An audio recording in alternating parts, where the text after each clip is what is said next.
কিরে বোন, তোর চোখ দিয়ে কি পানি পড়ে? হয় কান্দে চোখ দিয়ে পানি পড়বো না তো লেবুর রস পড়বো। ও যদি আমাকে ভালোই না বাসতো, আমি যেই ড্রেস পরে স্কুলে যাইতাম ও কেন সেই ড্রেস পরে স্কুলে যাইতো? আর আমি বৃহস্পতিবার দিন লেজারে চলে আসতাম ও কেন আসতো? আর আমি শুক্রবার স্কুলে যেতাম না ও কেন যেত না?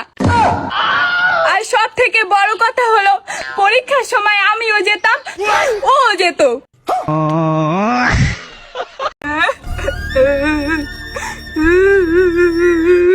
কিরে বোন, তোর চোখ দিয়ে কি পানি পড়ে?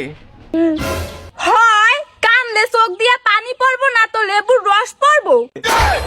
ও যদি আমাকে ভালোই না বাসতো, আমি যেই ড্রেস পরে স্কুলে যাইতাম ও কেন সেই ড্রেস পরে স্কুলে যাইতো? আর আমি বৃহস্পতিবার দিন লেজারে চলে আসতাম ও কেন আসতো? আর আমি শুক্রবার স্কুলে যেতাম না ও কেন যেত না? আর সব থেকে বড় কথা হলো পরীক্ষার সময় আমিও যেতাম ও যেত।